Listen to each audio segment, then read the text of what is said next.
the Woodpreneur podcast, where sawmill owners and lumber entrepreneurs grow their businesses. Every week, real stories from the timber industry, whether you're starting small or running a big operation. Subscribe for real stories and insights from the industry. Hello, and welcome back to another episode of the Woodpreneur podcast. I'm your host, Jennifer Alger, longtime advocate for urban wood utilization. And today I'm very excited because I have another advocate for urban wood utilization on the show. And today we have Rick Siewert from Wood from the Hood. And we are going to be talking about how, first, I'll say we met in 2016? And we were both speaking at an urban wood conference in Georgia at the IWF fair in Atlanta. We were speaking both on the same panel, talking about urban wood utilization from different regions around the country. That's where we met. And we have stayed in contact ever since and worked on numerous projects.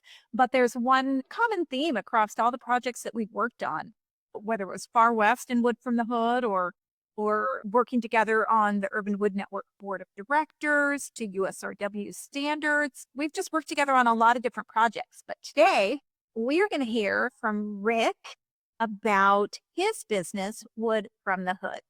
Rick, welcome. What can you tell us about Wood from the Hood? How'd you get started? And so why? Why did you choose that? So Wood from the Hood started officially back in 2008, kind of as a dare. I talked about it a lot. My family's business is a cabinet shop in South Minneapolis in Minnesota here. And I went to school with a guy that had actually a tree business, and we'd see each other at lunch at the local Chinese restaurant. And he'd always say, why don't you take our wood and cut it up and use it for your cabinet shop? And it's like, hey, I don't have all that equipment, yada, yada, yada. No. Over the years, I started talking about it at Christmas dinners and things like that. And I had a brother-in-law that was in construction, and he had all kinds of trees coming down and said, well, why don't you use these in your cabinets? And so, finally one thing led to another, and it's like, well, maybe we should try something out. So back in the day, he had a couple logs and he said, well, are you going to put up or shut up? And it's like, well, I guess we'll take them, So we ended up with those logs because, part of the discussion we had that before that was we had a tree come down in our yard, and we actually gave it to my brother-in-law, a different brother-in-law, of course, that he actually did have it cut up and turned into lumber. And it's like, wow, this is like great. This can actually happen. So we ended up getting these logs dropped in the back of the shop back here, and now I had to do something with it. So we totally subcontracted the whole, sawing, drying thing out, and I ended up with a pile. So your cabinet shop was not fully integrated from log to cabinet at the time. Is that correct? Not at the time. No, not at all. Not at all. This was a new thing back in the day. So, but anyway, we founded a sawmill and that would dry and stuff. And we got this pile of nice white oak lumber, and kind of like, now what do we do with it? So started talking with some other local businesses in town here, one that actually sold, kind of everything green for your house, and talked to her and came up with an idea. Let's start making maybe some flooring and stuff and see how it would sell. And she said, yeah, that would be like the local greenest thing that we'd carry in the store, because it was like a mile down the street. Yeah. So we turned it into a bunch of flooring, and that's kind of how we got our start, our very, very beginning start. But that's what's kind of started. But then we started producing some products that got us into some of the local shops around town. And from those products, all of a sudden people started seeing it and asking questions. It's like, what else can you do? And having the cabinet shop in my back pocket, I said, we can do anything. So, after that, we started doing conference tables. We started doing a lot of commercial type work, residential work, pretty much anything you do with regular wood, we can do with urban wood. And urban wood's got so much more character and beauty to it that people fell in love with it. And one thing led to another. And 18 years later, we're at where we're at today, and we employ a bunch more people, and we're doing commercial projects all over the state. And it's really grown. When you say you're doing commercial projects, does Wood from the Hood, do you go out and do the install on built-ins, or are you building freestanding furniture or pieces that go into them? Tell me about your commercial work. So it's It's a little bit of everything. Commercial work can be everything from like our cabinet shop, Siewert Cabinet, we'll get a project. And as often as we can, we'll give the architect a chance to say, we'll ask them, would you like to use urban wood on this project rather than regularly forested wood? And most of the time they say, well, how much more is that? And we'll say, it's not. And so a lot of times they'll say, well, let's do it, so which is a really good thing because Siewert Cabinet's been around for 60 years. We got got a really good reputation in the area and stuff. And they trust us to do the right thing. And so it's kind of a really nice thing that we can offer them that. And a lot of times they'll accept that offer because they want to do the green right thing. They love to hear that story of the urban wood. Right, right. So Siewert Cabinet essentially is one of Wood from the Hood's clients then. Yeah, it goes back and forth. I mean, yeah, because Siewert will buy Wood from the Hood, or Wood from the Hood will contract Siewert to build things. Yeah. So Wood from the Hood also has a line of home goods product, is what we call it. So we do cribbage boards, cutting boards, charcuterie boards, bottle openers, Mancala boards. No, I'm forgetting something. Cocktail smokers, things like Oh that. my goodness. I have one of those. They work good, don't they? They do. They do. Yes. Yeah, yeah. So basically, so Siewert Cabinet will produce those products. So let me step back just a fuzz here. So Wood from the Hood will collects the logs or has logs delivered to our site. Then we mill the logs. We've got a couple different sawmills. We have a Woodmiser LT70 for doing anything up to 30 some inches, and then we have a Lucas dedicated slabber for doing the big slabs. And believe it or not, we get a lot of logs that are over 36 inches in diameter, and they're all hardwood here in Minneapolis area. So we do need to have both mills to process all the logs that we get. We also have a 3 kilns. So we do all our kiln drying and sterilization on site also now. So everything is on our site now. Wood from the Hood is located at one end of the building. Siewert's at the other end of the building. And so we coexist, we run the forklift back and forth all the time, to go get lumber and product and everything else like that. So, Wow. So you went from getting a load of logs delivered and having to sub it all out and kind of doing it kicking and screaming and to being a fully integrated, huge urban wood advocate. Yeah, that is quite the journey. yeah. I mean, it's kind of nice to have the cabinet shop first. And I mean, for us, I had all the background in the cabinet shop and woodworking. Right. So the urban wood thing kind of fit right in for us. And you do other finished products if I'm not mistaken, like full furniture lines. Is that correct? How would you know that? How? Yes, we do. I think we have 18 different SKUs with Room and Board, who is a national furniture store chain, online presence. I believe they have like 23 or 24 stores nationally. And yeah, we have dining room tables, coffee tables, round cookie tables. We have now just started making some Shishugibon end tables for them. They're 24 by 48 and a 30 by 60 end table. Or we're just supplying the basically natural edge slabs that we burnt and finished. And then they're putting the legs on them themselves. They've got a local metal worker in town that they use for all their metal work. So yeah, it's a good relationship. They're a great company. And one thing, yeah, and that's kind of where I was going with that is they are a great company and they selected you because you follow great standards and they really wanted to get into or really have a passion for regenerative products, sustainable furnishings for their builds, and urban wood was very, very high on their list. I know we see them at urban wood events all the time, and I just wanted to point out that kudos to companies like that do seek out companies like yours that are producing urban wood. So yeah, cool. Cool, cool. All right. Yeah. So what's the biggest challenge? So you're a brick cabinet guy. You go in and you start doing this new thing, this project or passion project. And what's the biggest challenge that you came up as you're building your business and you're growing? What was like a roadblock that you just hit one day and we're like, oh my gosh, what are we gonna do? There's been several small roadblocks. that we've gotten over. The biggest one was probably self-inflicted, where it's like we've got We are. entrepreneurs, I think, do that, We So do. we've got all these logs, we've got the sawmill out back. We're sawing like crazy, drying like crazy. My warehouse is full. It's like, wait a minute, time out. We need to sell this stuff. So, for a little while there, it was actually, selling it and getting the market for it and building those markets. And, that's Room and Board has helped out immensely there. We use quite a bit of wood for their stuff. And then just getting the word out there, that we have this product. It's a great product, showing it to people, get in front of architects and things like that. And, getting it in front of architects that can use large quantities of this stuff has kind of been something that's been really good for us. It's used a lot of the wood that we produce. I mean, we're not producing a ton. I mean, we produce right now, we're about 100,000 board feet a year. And the reason we don't produce more is because currently we don't have room for it. And we can't sell more than that right now. So we're super excited, to have a standard that's coming up that can get out there so more people know about it. The architects can, have that in their back pocket.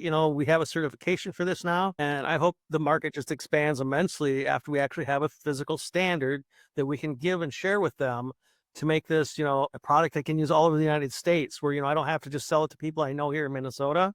Now I can start selling it wherever, I can start selling, you know, maybe I can start selling something in California that you don't have down there that but an architect wants it. And, I'm a member, I'm a certified member or whatever, or I have the certification or whatever. And now, people out of state are going to trust, us as a company that, we abide by those standards. Yeah, and I know we've done business before between our companies with shipping wood back there that you didn't have into your state. And you were able to trust that certain things had happened with that. If you're working with a company that you don't know yet, you don't always have that. But that Right. standard that you're talking about, and so Rick's talking about the USRW's certified urban wood standards. Rick, what big threats do you see if we don't have a standard for our industry? And why do you see a big value in that moving forward? So the cabinet shop, Siewert Cabinet, I mean, we have, you know, 35, 40 people here, and we're doing a lot of work that needs to be certified or, um, so we're a member of a woodworking organization called AWI, and Architectural Woodwork Institute came up with a standard quite a few years ago. And being a member, everyone assumed that you would follow the standard. And for the most part, everybody did. But it was nice to have that standard out there so everybody could look at the same rules and go by them. And if somebody didn't abide by them, they could be called out because they didn't follow that standard. So the architects, loved having a standard that they could, reference in their specifications, which every building spec that you see out there, every commercial building that you'll see will have in their specifications, you will conform to AWI quality standards. And so it's just kind of a standard that's out there that everyone needs to comply to. So everyone is, basically, working off the same set of rules. And they took it a step further, even where they have a certification process where there's a test and inspection to make sure that you can perform it and will perform at certain grade levels. So you'll actually take a test and they'll come out and look at your shop to make sure that you can do what you say you can do. And so that just brings it to a next level. So now you're a certified member, which we are a certified member of premium grade in AWI. And it gets us more work and builds credibility. Right, right. And so what we're hoping, or what the industry is hoping with the USRW standards, is to do something very similar to what AWI has, but for the source of the wood that we have. Right now there's FSC, there's SFI, PEFC. Do you find that a lot of architects and designers in their specs, they're either in their specs or just when they're chatting with you before they've even really written everything out, hey, is this FSC certified? Do you get that with some of your clients? I know we definitely We do do. once in a while. Yeah, Yeah. yeah. Yeah. Yeah. And when They're- we're looking for we get it, especially when yes, they are. yeah, especially what? Especially if they're going after a certification, a building certification, if they want to be a silver, gold, or platinum, lead building or something like that, they Yeah. definitely should be looking for those points however they can. Yeah, yeah, and we found that as well. But those are, those are some of the reasons that I think it's been so important to have a standard. But the drying, oh my goodness, like we have gone to sell wood before, and they're like, urban wood, yeah, what if it's not dried right? This one time I bought this wood, and it moved after I got it home. Kind of find out they hadn't dried it. I know you have very high standards for the wood that you dry, and you've been instrumental in helping get the USRW certified urban wood together. Would you be able to do a little demonstration for us, kind of showing some of the drying processes that you use that would be up to the USRW standards, or any drying standard that's worth its salt for that matter? Yeah, I mean, our philosophy is kind of low and slow around here, and we especially like to sterilize everything that we get, or that that we dry. We always sterilize it because we have helped other people out that hadn't sterilized their wood, and a customer had a little small bug problem, so we ended up sterilizing a product for them, and everything was fine after that. But things happen even to good people, and this was a great, great kind of friend of another state, which was also a great thing to have, the Urban Wood Network around to just pick up the phone and make a phone call. Yeah. But yeah, one thing that we do kind of to test our wood is we'll take basically just a hunk off the end of a board, and we'll cut the center out of it, and it should look like that when you do that. The legs stand up straight. You haven't case hardened anything. It's nice and straight and true. So that's dried correctly. An example of something not dried correctly would be this was some oak that someone dried for us probably 10 years ago, and it still hasn't recovered. It's basically a paper clip or a toast picker or something, Right. where we cut this up and it just instantly collapsed on itself. So, you can make like these neat little card holders or something out of them, Yeah, a little which is clip, card holder, card stands. Yeah, right. yeah. Exactly. So, that is not correct. So, Right. we take pride in drying it correctly and sterilizing it to make sure that it's got its moisture content where it should be. Up in the upper Midwest up here, we like to get it to 6 to 8% to acclimate to our, all over the board moisture, or, relative humidities here. In the winter, it's 20 below zero. We will have zero humidity. Right now, we're probably sitting at 60 or 70% right now, just because it's 90 degrees and raining out, super muggy. So we go all over the place. So the sweet spot for us is that 6 to 8%. If you're talking, Arizona stuff, they want to be 4 or 5% maybe, Mhm. just because of that. And Florida, they're 8 to 10 or even a little bit more than that. I know we always tell people when we're shipping wood into another state, we always tell them, let it acclimate for a while. Let it just sit Oh, for there, sure. because just like even if you just bought, flooring from a big box store, they always tell you, bring it in, let it sit in the area. Same thing with wood. It's going to take on that moisture. Yeah. Yeah. So drying is one of the big things that are going to be in the USRW certified urban wood standards. So definitely be on the lookout for that. And Yep. Rick, what can you tell me about your shirt? So funny you should ask. Urban Wood Network just released a huge marketing program. There was a webinar on it a few weeks ago. There actually is going to be, hopefully very soon, a YouTube video also talking about it, explaining it. How do you order things, even a t-shirt?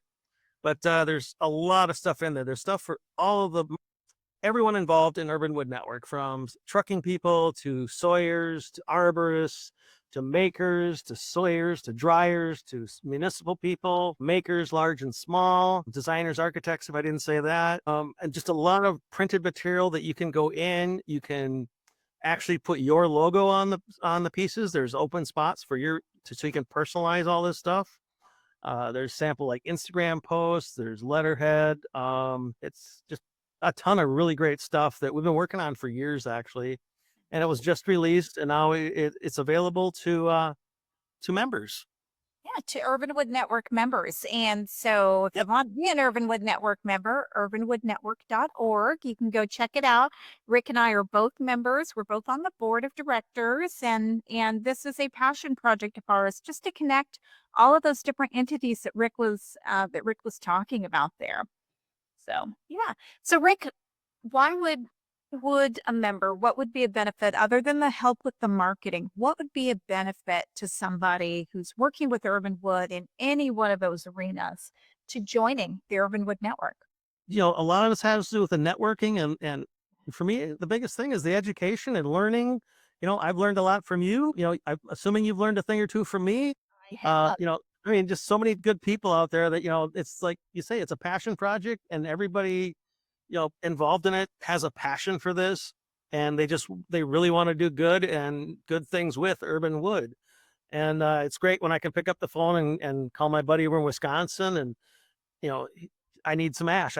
Believe it or not, I ran out of ash and I need some more ash. So it's like, yeah, how much do you need? Oh, and he called me up the other day and said, hey, I need some American elm. You got any American elm over there? And it's like, we certainly do. So, Perfect. you Perfect. know, Yeah. and calling you, and I needed some, what was that kind of cedar was that? I don't remember, incense, maybe? I think so. Yeah. And, What you know, red? I don't know. It's been it was fun. something, Yeah. but Yeah. yeah, but put it on a truck, got it up here. Yeah. It was a great thing, and met people from all over the United States, doing same or similar things, and it's kind of fun seeing that we're all hardwood up here in Minnesota, and Mhm. you're mainly softwood and the redwoods and all that down there. It's like you get as much wood out of one log as we mill in a year. It's like unbelievable. Yeah. We got 3 redwood trees one time, and those 3 trees were 100 feet. Yeah, just in those 3 trees. So yeah, it's a different world. We get a lot of hardwood though. We do get a lot of hardwood, but not as consistent of species like you get. Now your trees are coming, tell me a little bit more about the sourcing of the trees for wood from the hood. So most of our trees are coming probably within 5 miles of our site. And a lot of it's coming from actually the city of Minneapolis, and then local arborists and arborists that are around town that kind of have the same mission. They want to do the right thing with it. So we just get a lot of our wood that way. And now with as much urban wood as around the Minneapolis St. Paul area, there's kind of a glut of it right now. So now people are looking to how are they going to get rid of it, kind of a thing, because there is a overabundance of it. So, hopefully we find more markets to sell more so that we can accept more. Uh, Yeah, yeah, which is one of the things the Urban Wood Network is working on is developing strong markets for all the network members who are producing urban wood according to very specific USRW standards. So which we're working on. All right. So, Rick, how can people connect with you? Somebody wants to buy some of the wonderful Wood from the Hood products. How can they connect with you? So there's woodfromthehood.com where all of our home good project products are online there. We also have all of our slabs, not all of the slabs, but all of our slabs that have been flattened are online on there also. So there's a big slab inventory on there. Also, if there's specific questions that people want to ask, info at Wood from the Hood will get an answer back quickly. Great. So that's another good spot to go. And if they want to follow you on social media, Oh, Wood from the Hood, what? MPLS. Yep. And that's Instagram, Facebook, LinkedIn. It's all the same. Instagram, Facebook. Yep. Yeah. All right. No TikTok for Rick, huh? No TikTok for Rick yet. I haven't learned that. We'll talk to Cindy about that. We'll see. We'll see Right. what. Exactly. She's got some good ones, but I'm not supposed to share them. Oh, okay. You know what's funny is the reason we're on Instagram. We didn't start Instagram until 2016. We were at that conference in Georgia. I'm talking to Rick and his lovely wife, Cindy, and I wasn't on Instagram for personal, just kind of playing with it, but I was not on it for our business. And they were showing it to me, and I'm like, okay. So they're showing me how to work it. And so the next thing you know, we had an Instagram account and the rest is history. Right. So You're killing it. yeah. Yeah. So it's been fun. It's been a journey. So any parting Oh, words? try. Well, no, I don't think so. Okay. Well, thank Yeah, you. I make urban wood good. Yes, you make Urban Wood good. Absolutely. There you go. Shameless plug for the Urban Wood Network. Well, thank you very much. Exactly. Once again, you can connect with Rick at woodfromthehood.com or Wood from the Hood on all the social media platforms and really find out more. If you want to connect with Urban Wood Network, urbanwoodnetwork.org, and stay tuned for more information on the USRW certified urban wood standards and a pathway for certification. So thank you so much, Rick, for being on today. Thank you, Jennifer. Thank you.